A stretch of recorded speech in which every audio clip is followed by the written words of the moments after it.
বেন্না শ্রী কৃষ্ণ বেন্না কৃষ্ণ বেন্না কৃষ্ণ বেন্না কৃষ্ণ বেন্না ও শ্রী কৃষ্ণ বেন্না কৃষ্ণ বেন্না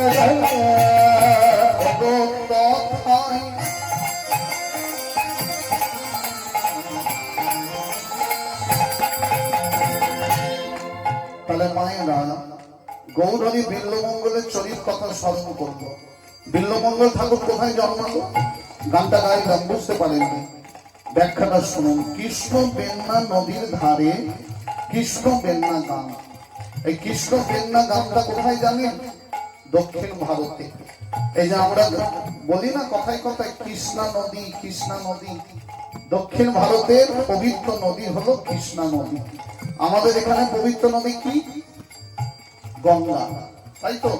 আপনাদের 24 পরগনায় তো রয়েছে। আমাদের এখানে পবিত্র নদী গঙ্গা, তাদের পবিত্র নদী হচ্ছে কৃষ্ণা নদী। দক্ষিণ ভারতের মানুষ কৃষ্ণা নদীকে গঙ্গা নদীর মতো পবিত্র নদী বলে। সেই নদীর ধারে কৃষ্ণা নদী এখন নাম, আগে ছিল কৃষ্ণ বেন্না নদী। সেই নদীর ধারে ধনী জমিদার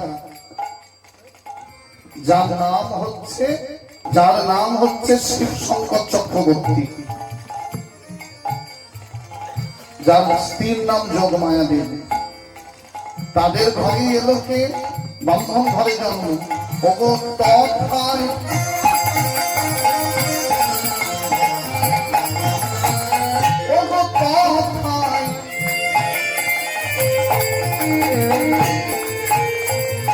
কৃষ্ণ বেন্নার তীরে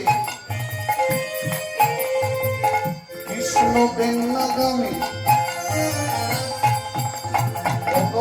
তথায় জন্ম নিলেন দিল্ল ঠাকুর না।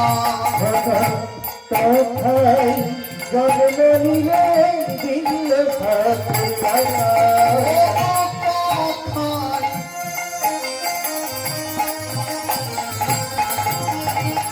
জন্ম নিলেন দিল্ল ঠাকুর না। জন্ম নিলেন দিল্ল ঠাকুর না। কৃষ্ণ বেন্না কৃষ্ণ বেন্না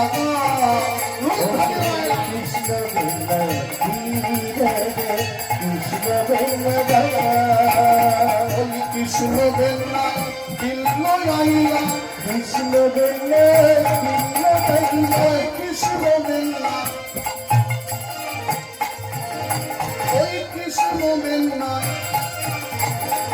কৃষ্ণ বেন্না দিল্ল আইলা কৃষ্ণ বেন্না দিল্ল আইলা তবে কৃষ্ণ ধন্য হইলা কৃষ্ণ বেন্না দিল্ল আইলা তবে কৃষ্ণ ধন্য হইলা কৃষ্ণ বেন্না দিল্ল আইলা ভক্ত ভগবানকে পাইলা কৃষ্ণ বেন্না দিল্ল আইলা ভক্ত ভগবানকে পাইলা কৃষ্ণ বেন্না দিল্ল আইলা তবে কৃষ্ণ ধন্য হইলা কৃষ্ণ বেন্না দিল্ল আইলা তবে কৃষ্ণ ধন্য।